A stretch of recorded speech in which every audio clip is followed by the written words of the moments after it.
Things are awful at Tesla. They're going to get a lot worse. Tesla is in big trouble. Sales in California, its home market in the U.S., dropped 31% in January compared to a year ago.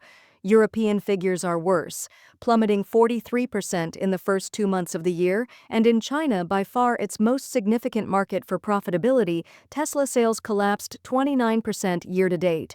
Its stock has tanked, declining 34% this year. A backlash has increased against part-time CEO Elon Musk, who also runs 5 other businesses, with protests outside Tesla shops and the burning of cars as he executes a bumbling effort to cut government employees and expenses as Trump's Doge master.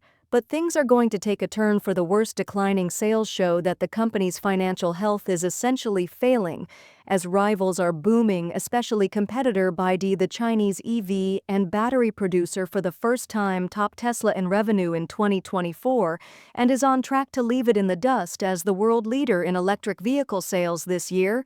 Tesla's brand is becoming toxic in California, which has nurtured it since the Roadster landed in 2008. It's even falling behind on the technology side, with BYD surpassing it with a super-quick charging battery system and Waymo leading in self-driving cars, which Musk has wagered the company on. The worst by far, though, is what's going on with Tesla in China, where it launched its Shanghai factory in 2019. That factory, the first one in China owned entirely by a foreign automaker, represented a turning point for Tesla, driving a gargantuan sales spike and sending it in the black steadily due to cheap Chinese labor components and logistics. But a downturn in that market, where Tesla has registered steady growth until this year, risks trimming its already dwindling profit margins. A primary reason for slower sales is that China's homegrown EV2Es are beginning to outdo Tesla on, well, everything. Shareholder Ross Gerber, CEO of Gerber Kawasaki Wealth and Investment Management, stated, quote, "China had a plan when they allowed Tesla to have a fully owned factory. They wanted the tech and the expertise and experience. With that came a risk China would take that technology and produce better stuff. That's precisely what they're doing now. They've got really competitive vehicles, really competitive technology, and the cars are less expensive." Tesla did not reply to a request for comment.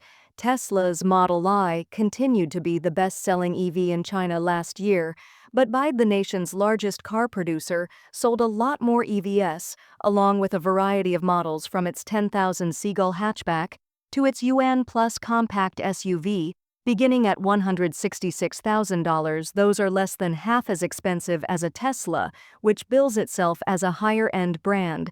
A Model Y base price begins at $34,500, and the Model 3 retails for roughly $32,000.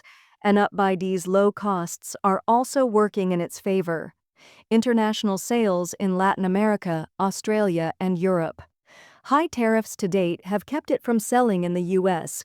BYD also recently revealed a new 5-minute battery charging system 4 times faster than Tesla superchargers. Carl, the globe's largest battery manufacturer and a Tesla vendor, is now disdainful of Musk's battery aspirations, including a newly launched lithium cell aimed at heavier cars. CEO and founder Robin Zhang said during a Reuters interview towards the end of last year that he'd told the billionaire flat out that Tesla's new battery cell price, quote, "will fail and never be successful." BYD, which is controlled by billionaire co-founder and CEO Wang Chuanfu, who estimates to be worth $28 billion, is also targeting Tesla's full self-driving system. That system, even with the name, still needs human monitoring. The Chinese company is developing its so-called God's Eye, automated driving, a standard feature on new vehicles, competing directly with Tesla's system for hands-free driving. BYD is hardly the only player Musk and all other global automakers has to worry about. TL managing director of consultancy Sino Auto Insights told, quote, "People in the West are starting to pay attention to BYD, but there's this whole gaggle of other Chinese EV makers they have no idea about. For full coverage, look out for our Talks video interview with Alan Woman and check out his piece on Com."